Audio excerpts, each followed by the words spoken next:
Hello மக்களே, இன்றைக்கி ஒரு சூப்பர் வீடியோவில் வந்திருக்கு. அது என்னென்னா, இன்றைக்கி சண்டேங்க. சண்டேனாவே நான்வெஜ் இருக்கணும் இல்லையா?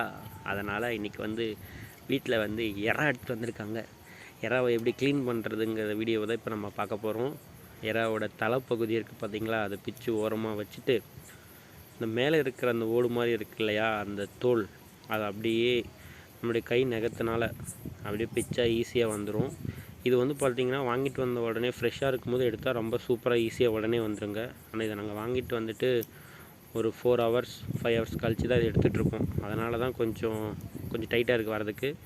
ஆனால் இந்த வால் பகுதியை பிடிச்சி இழுக்கும் போதே அதெல்லாம் வந்துடுங்க. இங்கே பாருங்கள், நல்லா வந்துடுச்சா. அந்த 1-2 தான் கொஞ்சம் வரமாட்டிங்க. ஆனால் நீங்கள் வாங்கிட்டு வந்த உடனே எடுத்திங்கன்னா சூப்பராக வந்துடும். அதுக்கப்புறமா இதோடைய குடல் பகுதி நம்ம எடுக்க போகிறோம். அந்த முதுகு மேலே, அதாவது மேலே பார்த்திங்கன்னா ஒரு கருப்பு கலரில் உள்ளே இருக்க மாதிரி தெரியும். அதை நம்ம கத்தியில் வச்சு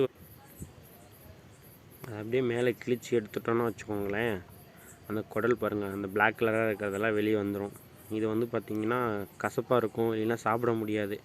அதனால் நம்ம இப்படி எடுத்து க்ளீன் பண்ணுறது நல்லது. அவ்வளோதான். அதுக்கப்புறம் கீழ்ப்பகுதியிலையும் பார்த்திங்கன்னா ஒன்று பிளாக் கலரில் இருக்கும். அது ஆல்டர்னேட் தான், நம்ம வேணும்னா எடுத்துக்கலாம், இல்லைன்னா விட்டுடலாம். நாங்கள் எடுக்க முடிஞ்சதை மட்டும் தான் எடுத்தோம். ஆனால் அது கசப்பு தன்மையோ இந்த மாதிரி எதுவும் கொடுக்காது. இருந்தாலும் எடுக்கிறவங்க எடுத்துடலாம். நாங்கள் எடுத்துட்டோம். 1-2 வரல, அதை நாங்கள் விட்டுட்டோம். நல்லா வாஷ் பண்ணிட்டோம். பாருங்கள் எப்படி எறா க்ளீன் பண்ணியாச்சுன்னு. இது நீட்டமாக இருக்குதுன்னு நினச்சிடாதீங்க. நீங்கள் அடுப்பில் போட்டு சட்டியில் போட்டு வணக்க ஆரம்பிச்சிங்கன்னா அது அப்படியே சுருண்டுரும். ஓகே ஃப்ரெண்ட்ஸ், வீடியோ பிடிச்சிருந்தால் லைக் பண்ணுங்கள், ஷேர் பண்ணுங்கள், கமெண்ட் பண்ணுங்கள்.